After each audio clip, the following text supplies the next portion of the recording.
Hi everyone, আসসালামু আলাইকুম। নদীর তীরে ঘুরতে আসছি। আজকে নদীর যে সৌন্দর্য, যে ঢেউ, উত্তাল ঢেউ, এই সৌন্দর্য আপনাদের সঙ্গে শেয়ার করছি। একটু আগে বৃষ্টি হয়ে গেছে এক পশলা, আকাশে গুমোট মেঘ এখনো জমে আছে, আবার হয়তো বৃষ্টি আসবে।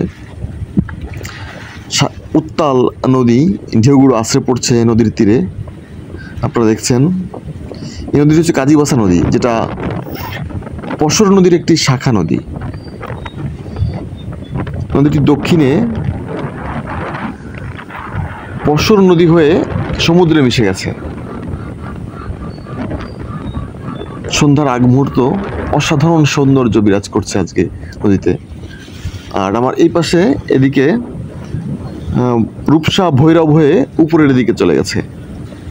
সত্যি এখানে না আসলে বোঝা যাবে না যে নদীর সৌন্দর্য, এটা ভাষায় বর্ণনা করা সত্যি কঠিন। ধন্যবাদ।